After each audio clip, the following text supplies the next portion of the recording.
Greetings, everyone. On Thursday, the 1st of October, 2020, at roughly 1 o'clock Eastern Daylight Time.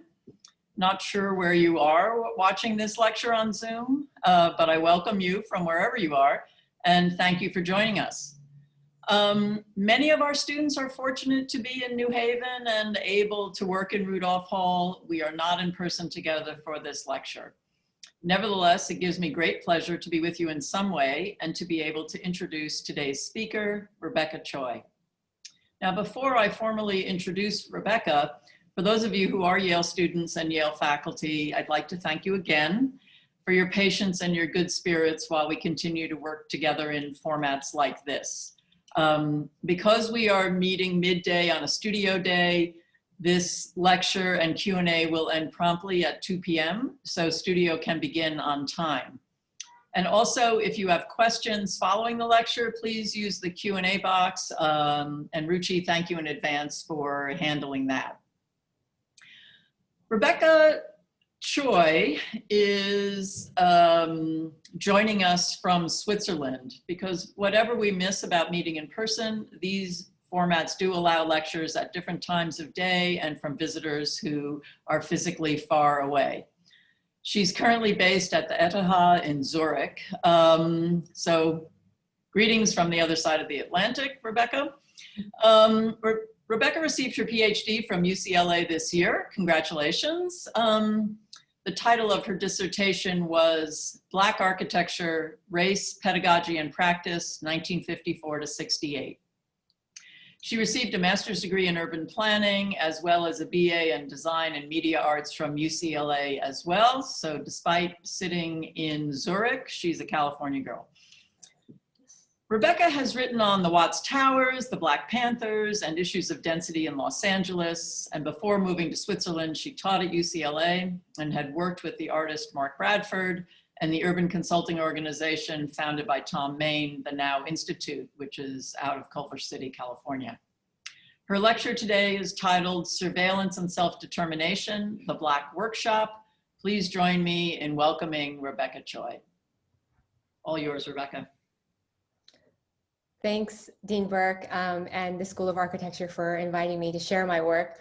And a special thanks to AJ also for helping me find a presentation time with our time difference.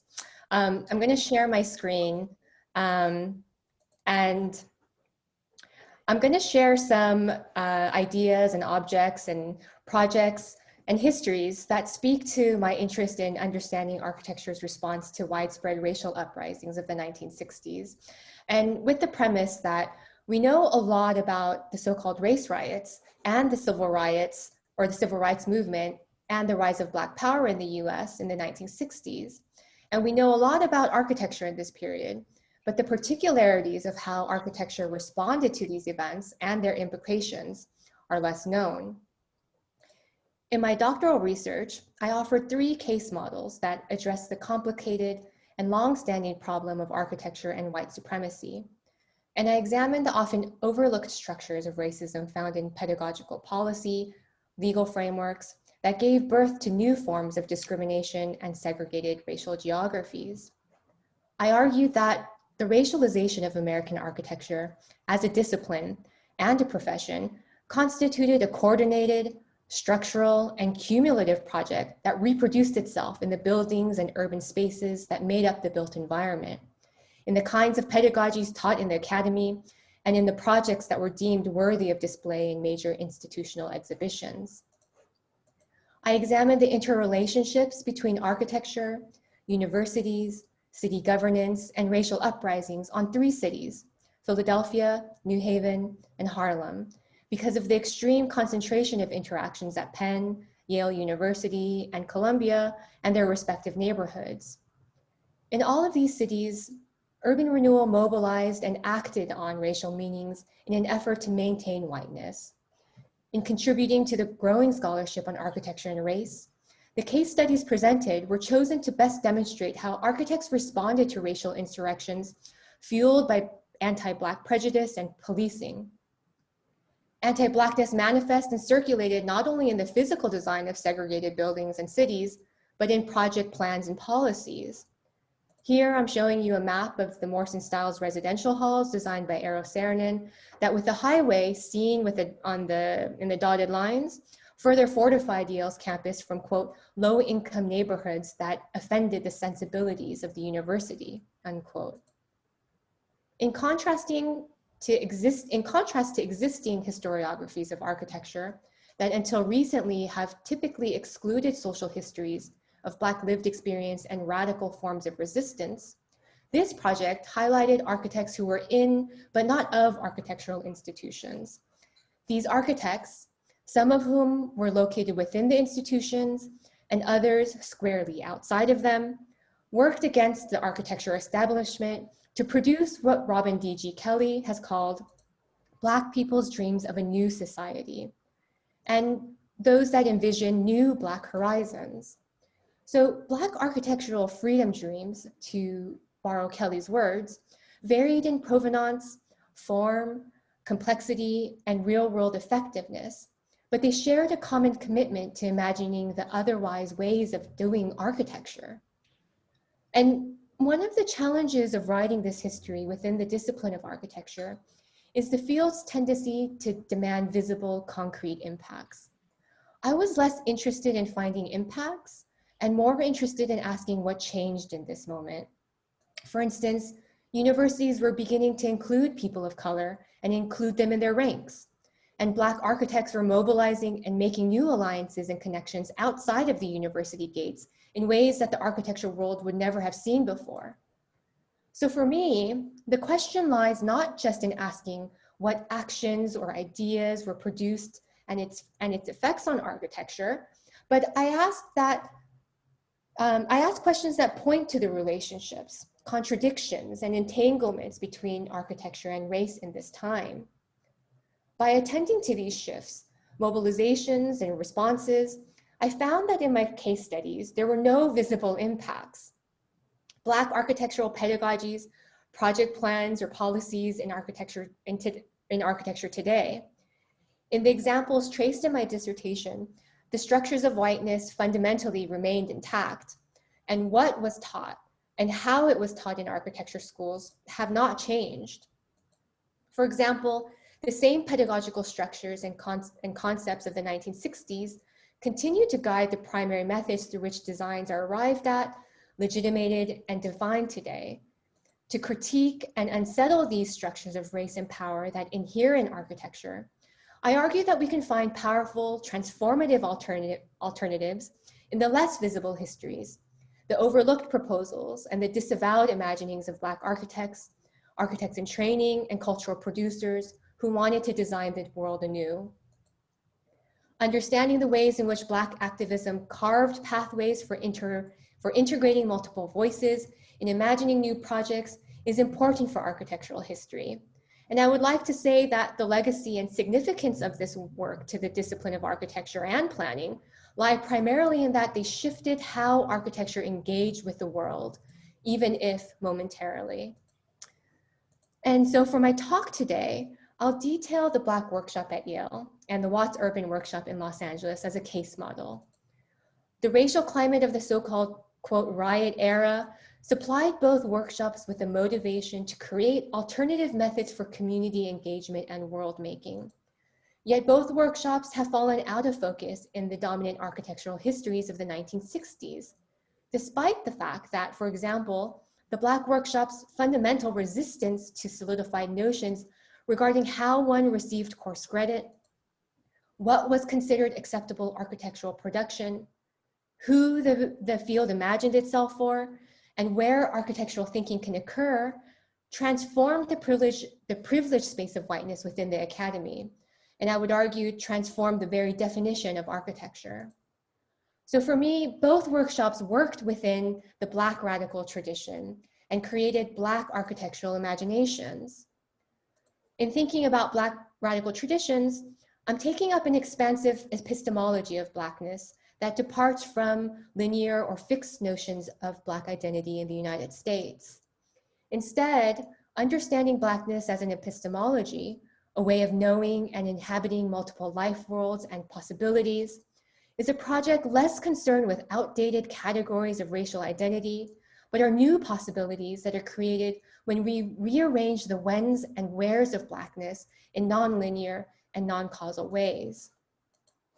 And thus, I ask questions such as, what role did architectural education play in supporting or rejecting Black identity in a city that had been racialized white since the first colonists arrived in 1641? It asks, where and how were Black architects included, and where did Black identity hold sway? So I'd like to invite us to keep these questions in mind as we consider the Black workshop. And I have two goals in mind today. The first is to highlight a constellation of architectural planning and design strategies, visions, and practices that imagine new Black urban futures grounded in Black community struggle, lived experiences in New Haven. One that narrates a new architectural history that considers seriously these Black radical architectural imaginations and their relationship to architecture, race, and power at this historical moment. I take, for example, Bob Stern's point that the Black workshop was the most formidable group on campus. But I ask, on what grounds and according to whose conception of the Black workshop? As formidable to the institution, student body, or the workshop members themselves?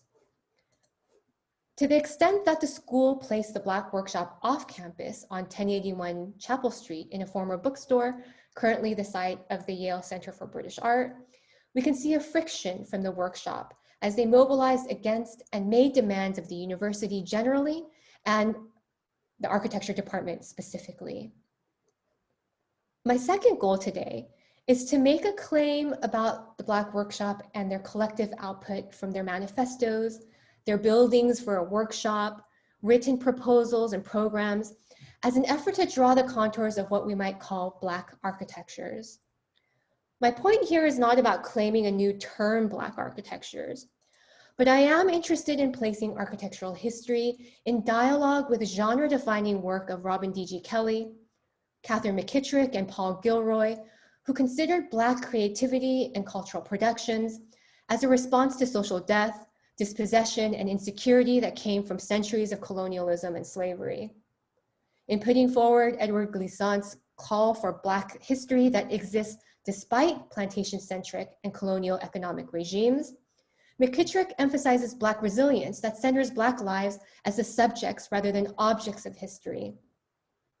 Both McKittrick and Glissant's approach are part of the larger Black radical tradition, which points the way I hope, for pursuing the decolonization of architectural history. Even the naming practices within this tradition, Black geographies, Black metropolis by Drake and Caton, Black Marxism by Cedric Robinson, and C.L.R. James' Black Jacobins, provide a method of understanding how Blackness may create new critical vocabularies for architecture. For example, for Robinson, his point was not that Marxists were Black, but rather that rethinking the history of socialism through Black bodies moves us toward another kind of analysis of racial capitalism entirely. I extend McKittrick's concept of Black geographies, those spatial zones built, maintained, and flourished through everyday Black life, to think about the possibility of Black architectures, that which is built for Black social life to thrive and not be contained. In acknowledging these works, I'm interested in adapting their modes of thought to thinking about architectural history, while also considering the ways in which these convergences with architecture open up new insights, questions, and possibilities. Black architectures carves out a space for the interpretation of the built environment and architectural practice in which Black lives and Blackness take center stage. Centering this intellectual practice, McKittrick's Black geographies follows the examples of C.L.R. James and Cedric Robinson, arguing through their scholarship that centering Blackness as ontology and practice is not merely limiting ourselves to discussions of Black people's interpretation of previously white discussions, and even more, it's the reinterpretation of history, city making, or geography through the lens of Blackness. In this conceptualization of Black architectures, I pay homage to this tradition of both reinterpretation and active ontological resistance to master narratives and white world making. So the story of how the workshop was formed is not a straightforward narrative. And I'll turn our attention now to the members of the workshop and present what they accomplished and what they stood for. At the time of their formation, it included students Donald Van Purnell, Ralph Johnson, Joseph Middlebrooks, Richard Dozier, Reggie Jackson, Harry Quintana, John Koch, Charlie Lewis, and Roland Bedford, all working towards degrees in design, architecture, or city planning. The original workshop members and faculty who supported them described the formation of the workshop in different ways. For some, its origins begins with searching for funding to secure financial parity with white students in the Yale School of Architecture. For others, the Black Workshop began with a conversation centered around what education for the Black architect in training would look like. Funding sources was always a major obstacle for the Black Workshop members, and the school provided $2,000 to renovate their storefront space, though ultimately the amount of money needed to carry out their ambitions would never be realized. And both the YSA and Yale claimed no available funding, and even outside funding was forbidden, as this handwritten note by the school's president, Kingman Brewster, shows. So by the spring of semester of 1969, the Black Workshop had a logo and submitted their first set of demands to the YSA in the form of a statement of purpose titled the Raison d'Etre. Written collectively, it outlined the purposes and objectives of the Black Workshop, including their goal to, quote, create a completely new educational process for architects and planners, unquote. Developing an alternative educational process was one of the key goals. This alternative educational vision included adding to the YSA curricula a new studio course titled the Black Workshop that would be taught by Black faculty advisors and jurors, curated by the workshop, and where they would receive degree credit for planning and designing work they offered to the neighborhoods, as well as hours interfacing with neighborhoods such as Hill and Dixwell near Yale. And Hill and Dixwell, these neighborhoods were historically the site of aggressive renewal clearing that took place at the time. So given Yale's location within New Haven's original 9-square grid, considered, quote, the nucleus of New Haven, the city's symbolic and geographic heart, unquote, any campus decisions directly affected the neighborhoods located in all 4 quadrants surrounding the main campus. During the height of New Haven's renewal years from the 1950s to the 1970s, a redevelopment agent claimed Yale as, quote, building hungrily. And although it has a gentleman's agreement with the city not to build toward the center, it actually builds all over the place, unquote. In this slide, this map you see on your left demonstrates the scale of renewal where an alliance of Yale and the New Haven Redevelopment Agency facilitated an urban renewal machine that involved selling city-owned land, clearing it, and funding the building of projects that surrounded university property. For example, 3 Dixwell schools with a reportedly 80% Black enrollment were sold to Yale, which gave the university space for Saarinen designed residential halls, just to name one example, and there were more. In reaction against this type of leveraging of modern architecture, the Black Workshop demanded that we need to, quote, find new methods to finance housing, community control of schools and other community institutions, new construction methods, land acquisitions, and contractual proceedings, unquote, demanding community control of Black communities. And the Black Workshop explained their goals. They said, we think that the local community should design and control its own destiny. We think that the Black community and other disadvantaged communities must have their own doctors, architects, lawyers, teachers, and planners, etc., to serve their particular needs, unquote. Echoing the terms of the Black Panther Party's 10-point program for self-defense, whose first demand declared, quote, we want freedom, we want power to determine the destiny of our Black community, unquote. The Black Workshop utilized the BPP's value of separatism as a pathway toward establishing powerful Black communities. For example, before being elected as chairman of the Black Workshop, Harry Quintana, the most vocal of the Black Workshop members, best expressed how the idea of community control relates to architects. In an essay, Black Architects for Black Communities, Quintana and his Black colleagues asked why Black leaders continued to award projects to famous designers if teaching things like drafting, graphic design, and how to read plans was quite easy. For Quintana, this was a straightforward task. While it may require, he said, quote, 5 to 8 years to adequately train design and a planning professional, many other jobs in the planning profession can be fulfilled by members of the community.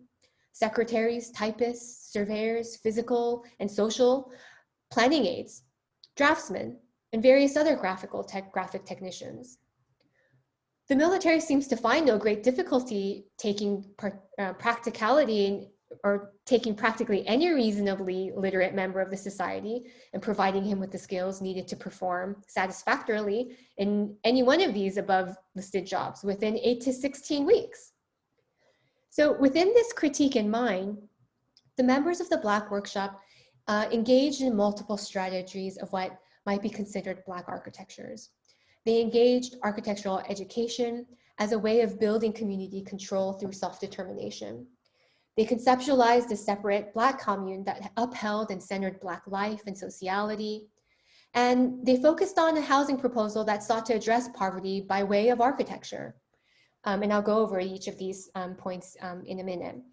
So these projects were notable examples of the Black Workshop's complex, multi-scalar strategy of combining various strands of Black political philosophies as they were written in Black news outlets, such as the Intercommunal News Service, The Liberator, and Freedom Ways. For example, the Liberator, published by the Liberation Committee for Africa, often featured Watts in Los Angeles as a location that inspired Black freedom seekers across the nation, and it was also the center for architectural inspiration amongst many Black Workshop members. In a document outlining who the Black Workshop sought as instructors to lead their studio course, the Black Workshop listed Edgar Goff and Eugene Brooks, the founder of the Watts Urban Workshop, among names of well-known Black architects like Donald Stoll and J. Max Bond. Goff and Brooks established the Urban Workshop in an abandoned lumber yard on 107th Street, just blocks away from the epicenter of the 1964 Watts uprising, nicknamed Charcoal Alley. And Goff received his architecture degree from the University of Southern California and a master's in political science from UCLA, and worked for the office of Victor Gurin, widely known for designing regional shopping malls across the US. And Brooks also continued on toward his master's in planning after completing his BArch at USC. And they hosted information sessions and offered seminars such as Soul in the T-Square, and hosted discussion sessions called Involvement is the Name of the Game, putting into practice what the Black Workshop aspired to create or to carry out in their neighborhoods near Yale, which was how to participate in the planning process and that was affecting so much of their lives. So as the Watts Urban Workshop explained, we're not against renewal, just against bad planning. We dig Watts. We want to stay here. We want to rebuild here. We can't plan for the Black community unless we know what's going on in the white community, and vice versa. With 80% of their workshop dedicated to social planning and 20% physical planning by 1971, the workshop had expanded to over 30 architects and planners, including sociologists, anthropologists, each who were bringing their disciplinary expertise to help teach empowerment. This photo collage, designed by the Urban Workshop in 1971 as the cover art for their plan for Watts, consists of an oblique plan of Los Angeles that bleeds off the picture frame and serves as a backdrop for the activity taking place in the foreground, where 3 Black children are studying what we can imagine to be a map of Los Angeles. The image performs a variety of enactments, the young resident learning to be an expert architect, overseeing the transformation in the city through the highway systems.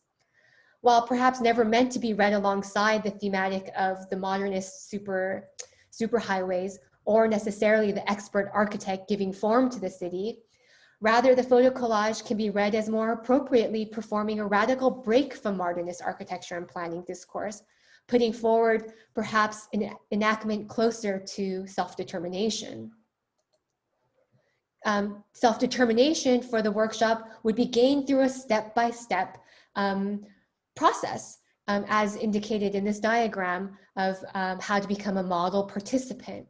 And I want to emphasize that I consider these diagrams as examples of architecture. And what the Black workshop would have learned from the Watts Urban Workshop was methods to create really a city within a city that were being explored by the Watts Urban Workshop and other groups such as Ron Karenga, a local Watts resident and founder of US. Pictured here in front of the census tract maps. He was one of the first advocates to rebuild the neighborhood of Watts as a separate city within the larger city of Los Angeles. And there's much that can be said about Karenga's developmental perspective that emphasized separatism, how he combined anti-colonial cultural nationalism alongside more left-wing manifestations of Black power as a means for enacting Black capitalism, economic development, and control for community organizations. But of particular interest here is the spatial manifestation of Karenga's separatist attitudes, which was a similar concept promoted by the National Urban League they called Freedom City. Watts, as a separate town in California, could operate as its own city, complete with a separate police force and other municipal services that used languages strikingly similar to Karenga's phrasing for an operational secession of Watts. The Watts Urban Workshop developed their own proposal for an independent Watts with an urban concept they called Ghetto Beautiful. A plan, while it was never carried out, carried the underpinnings of the Ghetto Beautiful plan, recalling Daniel Burnham's agenda for Chicago's City Beautiful movement at the turn of the century, and was considered, like the City Beautiful movement, was concerned with beautification, improving parks and public facilities in Watts. Drawn by one of the Urban Workshop's student interns, Robert Ballard, this map shows streetscaping plans around the existing Southern Pacific Railroad corridor and included plans for 115 acres to be transformed into an industrial center. It included adding an educational park, housing, a civic center, and is one of the most pointed examples of architecture using Black separatist thought as the basis for an urban plan. Taken together, these projects serve as precursors to the Black Workshop members such as Harry Quintana and a Howard University architecture student, Charles Jones, who in their own plans for a separate city within the city, created a project they called the Black Commune. And so for the remainder of this talk, I'll conclude by walking you through a close reading of this project. And so the Black Commune and Harry Quintana and Charles Jones asked, quote, "What's wrong with our people's environment?" The answer is simple. It was not designed for us and for our lifestyle, and we are not in control of it. The control of the environment is the most crucial need of any people, unquote. In the particular moment in which Quintana and Jones were launching their criticism, the spatial and historical conditions that structured the neighborhood surrounding Yale were governed by and in service of a racially white elite class who had already produced pockets of disinvested neighborhoods with high poverty and unemployment rates. For Quintana and Jones, the solution was a Black community built by Black architects. In the commune, imagined as a community of 10,000 inhabitants, they explained, quote, "The community would build the building themselves. Thus, the land and the structures would be owned by the community.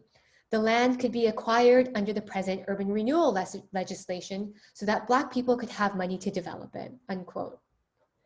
The key traits of the commune was its inherent communal dimension and the scale of the project. The number of residents would increase or decrease according to how the user would see fit. So in their site plan for an unnamed city, the principal objects guiding the form was an aggregation of housing scattered to form sinuous curves on the site. They said that, quote, there are no designated play areas. You play or recreate in the area you feel when you feel it, unquote. And yes, this may conjure images of, say, Constance, New Babylon, or Cedric Price's Fun Palace, but the Black Commune centered Black life in a dwelling scheme. And a factor like play is not a programmatic category, it's any space. They called living units.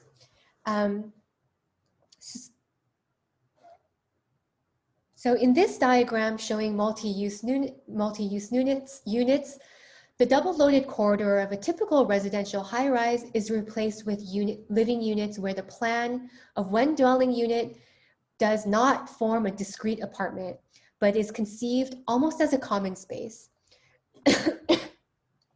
Quintana and Jones wrote, one dwelling unit may no longer have a need for a bedroom. The adjacent dwelling unit may have a need for another bedroom. Thus, the bedroom is sealed off from the former unit and a new opening makes it accessible to the latter unit.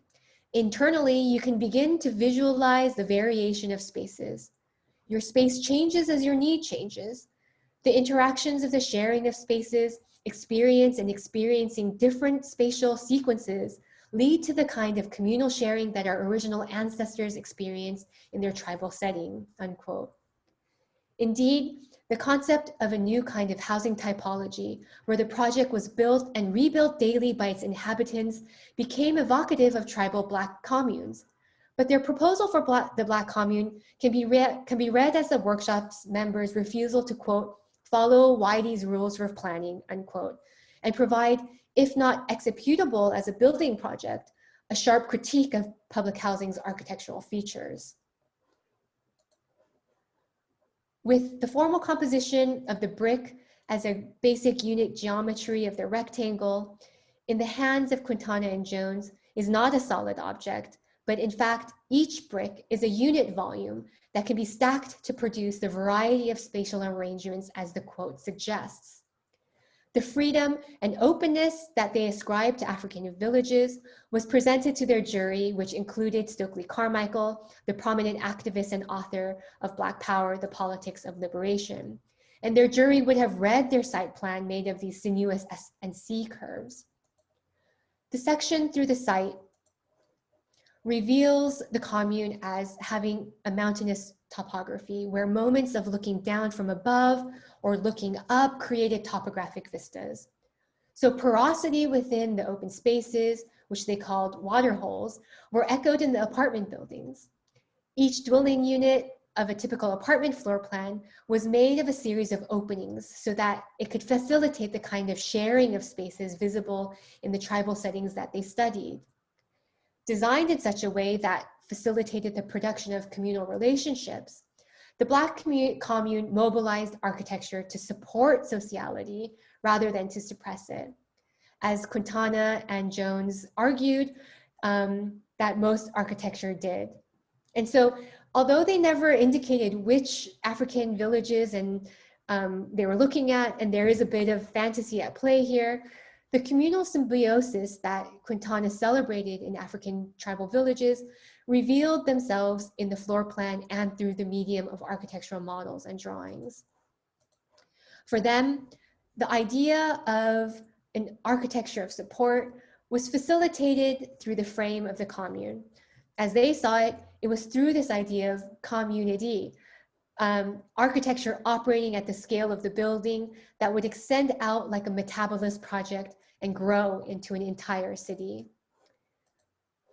So what I discussed here is how the Black workshop practiced and produced alternative Black architectures against the status quo, and how they brought Black radicalism into conversation with architectural thought and practice.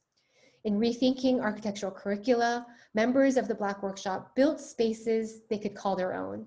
They created a workshop-oriented studio space, developed new studio courses, and produced urban plans and housing projects that, through architectural thought and practice, imagine alternative Black urban futures into architectural possibility.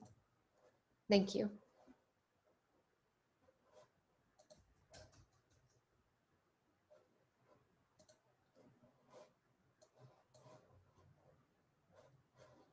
So I don't know if I should be. Thank you, Rebecca. We will move on to the Q&A portion now. The lecture was wonderful, but if anyone has questions about the lecture, please feel free to ask your questions on the Q&A box. And then for the audience, if you can upvote the question you most prefer to be answered first, we'll prioritize those, and then we'll go down the list.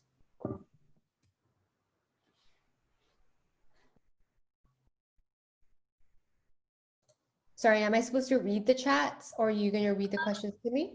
I can read the question for you. We have one in the chat that came up, and I'm gonna just ask that one first, just so we don't miss that.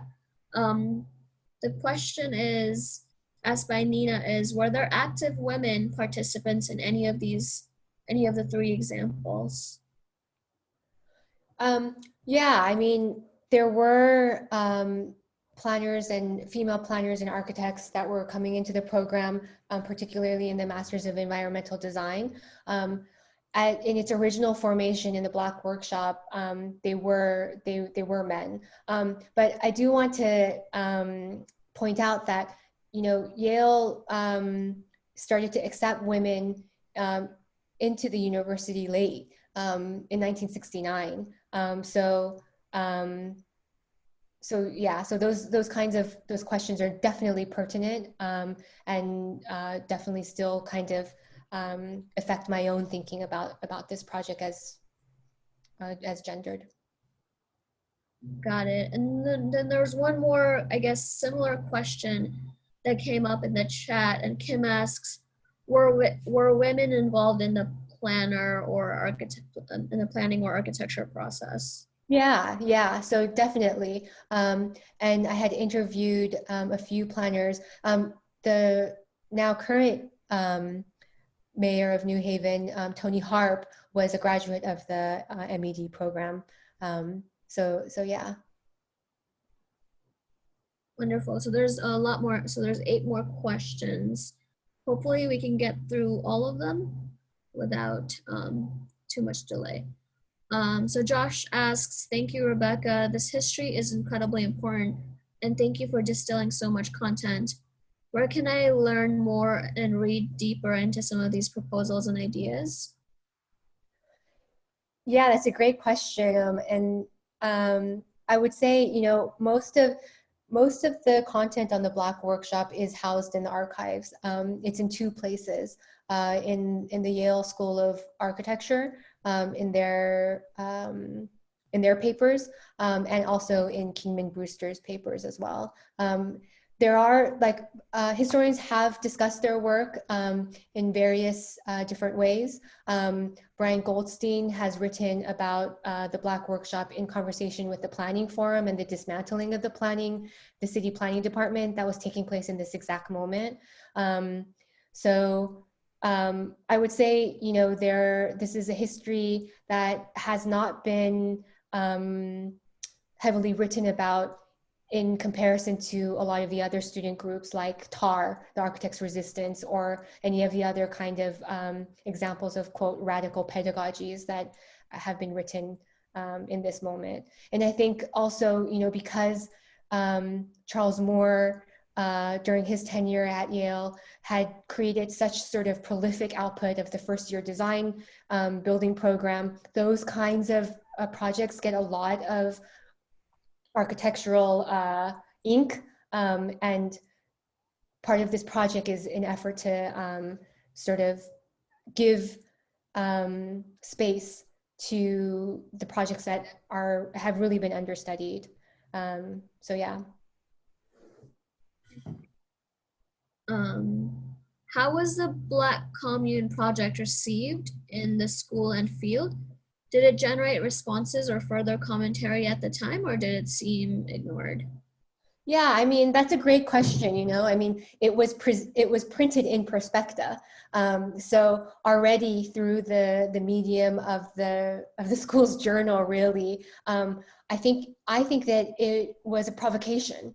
Some of the language that was used and the ideas that were put forward really were provocative. And so how was it received? You know, instructors like Pat Groders that was working, who was teaching at the time, you know, he was very much in dialogue with the Black Workshop members and had written extensively on what the Black Workshop members were demanding for in terms of self-determination and community control. He wrote a text called The Practitioner's Hang-Up, where he described how the term advocacy planning that was gaining momentum at the time by, in particular, the figure Paul Davidoff, who was invited from Penn to teach at Yale, and who according to my archival research, the Black Workshop members even took courses from. This idea of advocacy planning was problematic for the Black Workshop members, who saw it as like as kind of like a practitioner's hang up. So I don't know if I answered your question, but they did want the purpose of having it printed was definitely a way to showcase their work to a broad audience, at least to a Yale architectural audience through Perspecta. Yeah. Brian says, thank you for this great talk, Rebecca. Could you talk a bit about how the protagonists of the story in this era might have carried these ideas forward in their careers that followed, or found it difficult to do so, and why? Yeah, thanks for your question, Brian. You know, I interviewed a Black Workshop member, or like one of the original members, Roland Bedford, and he, like many of the workshop members, practiced in architecture and continues to practice in architecture. He works for HUD and continues to practice what he calls community architecture. And so absolutely, you know, this was when I said that the Black Workshop members were in but not of Yale School of Architecture, it's a touchy, or I want to be careful about those kinds of comments, because the workshop members, some were recruited, but some had made their way to Yale on their own, like Roland Bedford. You know, he had been accepted to Harvard's Graduate School of Design and decided to come to Yale after talking to Charles Moore. And so Yale was a way for him to you know, get his architecture degree, to get his licensure, and work in professional practice. Yeah, great. Bridget asked, this is such great and important work. Could you also talk a bit more about how these projects were received by the institutions they critiqued? And there's also a similar kind of follow-up question on that one. That says the Black Workshop is located on Park Place separate from the ANA. How did this factor in the conversation with the entire school? It's kind of related, not really. It depends on how you want to answer it. Yeah, thanks for that question. In response to the first one, how it was received from Yale, you know, it was a mix from the university's perspective. In the archives, you'll see a lot of paperwork and administrative letters going back and forth saying, like, the Black Workshop is like just among many other student groups demanding funding, you know, and so, you know, they were looking for ways to accommodate, indeed, but in a strange way, based on my own archival research, I also found that it wasn't just simply, the workshop wasn't simply just like any other group on campus. The sheer fact that the workshop members' information, course listings and what they were taking courses in, the sheer fact that they were in the president's papers at least led me to believe that they were under surveillance. So it's not a sort of straightforward acceptance of the Black Workshop in the way that the university claims that it did. In terms of the Yale School of Architecture and the department, that's also a different, there are many sort of stories or narratives to be told in terms of their reception. Charles Moore was a very strong supporter of the Black Workshop, and faculty members like Pat Goiters and in particular Charles Brewer, who I spent significant time with, talking with and like being in contact with, like he invited me to Vermont and I looked through his drawings. And so, you know, faculty like Brewer were very much supportive of the workshop, to the extent that Brewer even offered his paycheck as a forward to the Black Workshop's sort of early needs in terms of funding. In terms of the second questions of Park Place, they started on Chapel Street, and you know, the Black Workshop, you know, I sort of indicated to you that the story is not an easy story to tell. There are many versions of the Black Workshop, and in particular, the Black Workshop as it became best, the Black Environmental Studies team or the Black Environmental student team. And it's when the Black Workshop shifted to become best, that's when they got their place in Park Place. And so, yeah. Okay. Janelle asks, for the Seoul and T-Square workshop, a quote said that we can't plan for the Black community until we know what's going on in the white community. Can you expand on what they meant by what's going on in the white community? Is it on form, politics, both, or neither? On form and politics, and oh, in terms of white communities, form and politics? I'm assuming.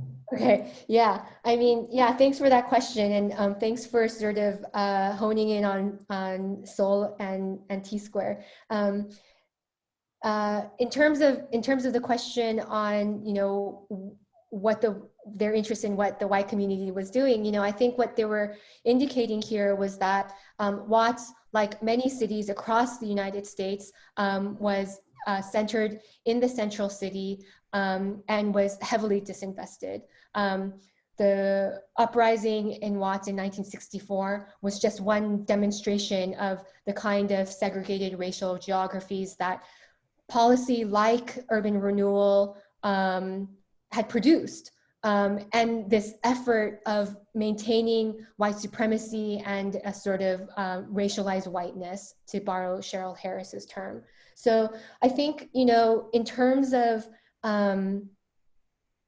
how they imagined a separate city for Watts, they wanted to know what was taking place in the white community as a direct way to reject it and resist it, right? Yeah. Okay. Andrea asks, sorry, last question. You mentioned at one point your notion of Black ontology through architecture as in opposition to modernism.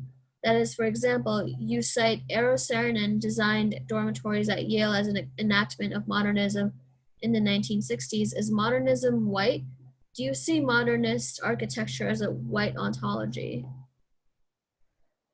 That's a great question, and it's a hard question to answer, you know. I mean, in terms of the examples of modern architectures, at least as it was practiced in New Haven and in the US as it was brought over from European modernism, so much of modern architectural projects by modern architectures like Saarinen, like Philip Johnson, like Rudolph, like Gordon Bunshaft, like so many of the architects that we know, they were so heavily funded by renewal that those projects that we know and can recall so well, like the Crawford Manor apartments or the Saarinen's residential halls, Ingalls ice rink, and just to name a few, you know, they were inherently and explicitly tethered to renewal money.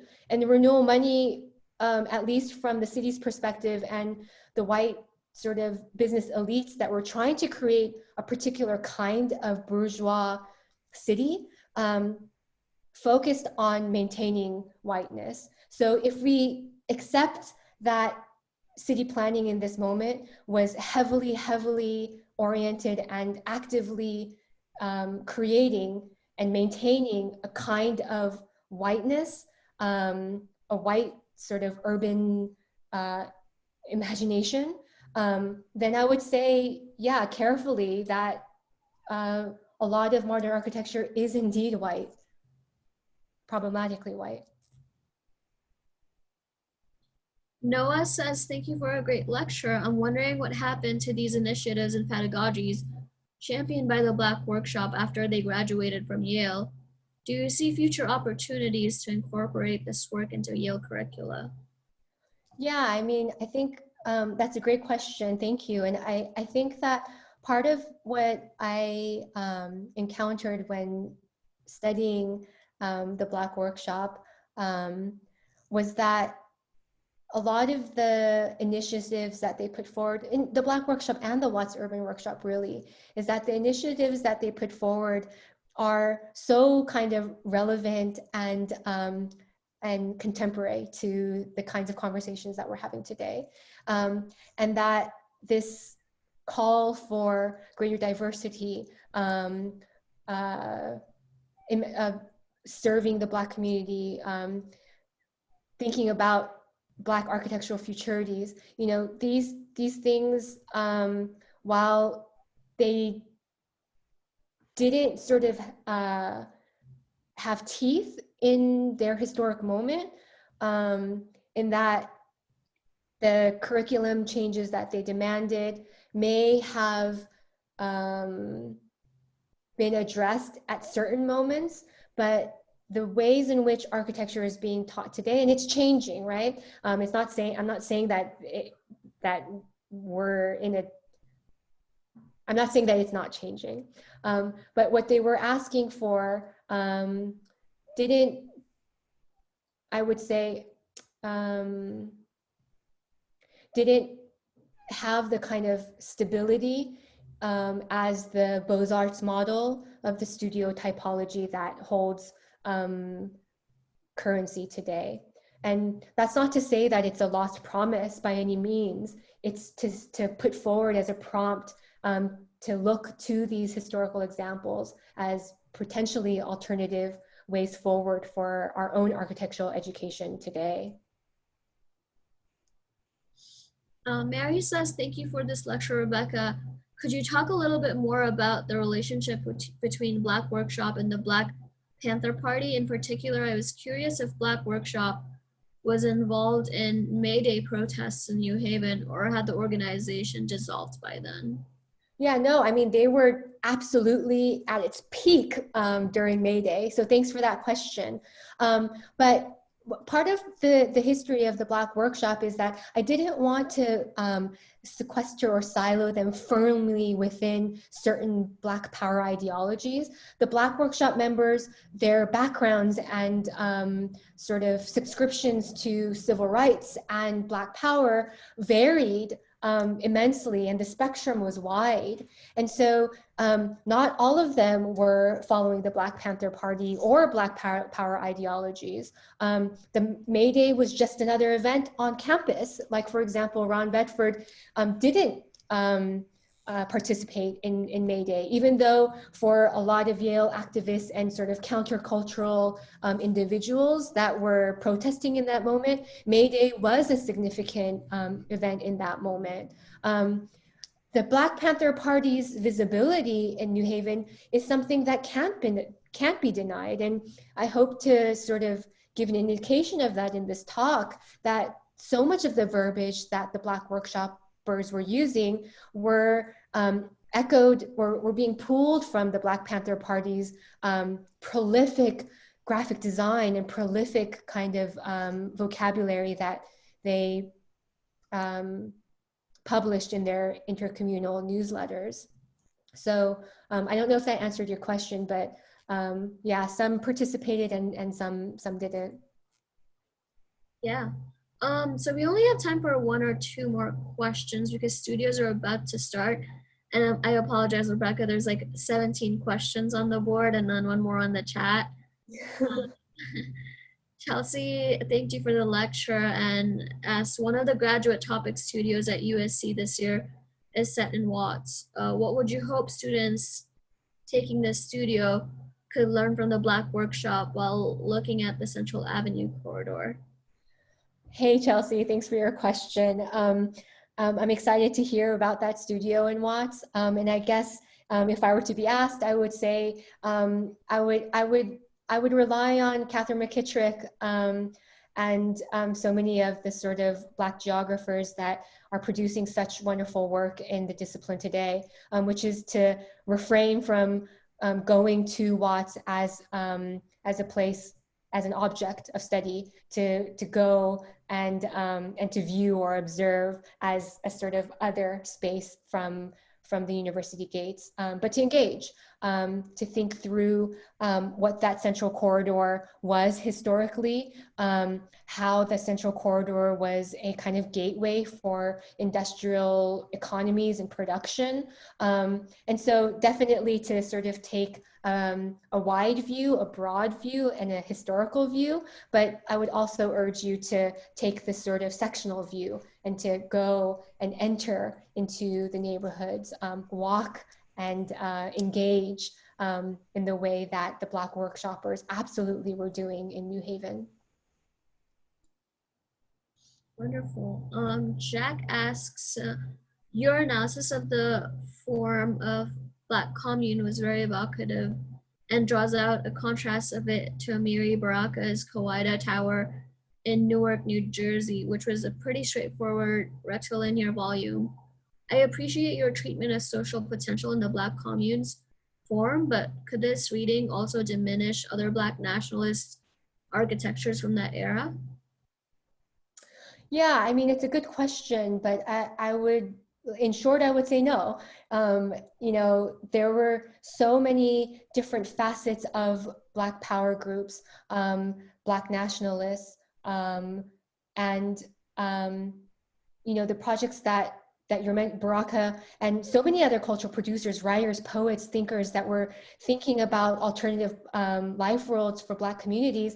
You know, they weren't thinking about the Black Commune or the Black workshops projects in dialogue with these kinds of projects, for me, only open up the landscape for architecture to be thinking more expansively, to decolonize our sort of provincial ways of you know, focusing on the European canons. So yeah, so thanks for that question. Yeah. I think unfortunately we might have to end there. It's already 2 p.m. and I don't want students to have to stay back because there's 18 more questions and there's a lot of interest in this topic clearly. So you've done a great job with the lecture. But thank you so much, Rebecca. I'm not sure if you would like to share an email for people that still have questions, or it's up to you. Yeah, that would be great. I mean, if there's a way for me to see those questions anyway, and yeah, absolutely. For those that have questions, do I type it in the chat to everyone? Is that what happens? All panelists and attendees. I think that when I end the session, it might all disappear. Oh, What I can do for you is I can save the questions. okay. And send them over to you if you can share your email in the chat with me. Thanks, Ruchi. Yeah. Okay, co-host.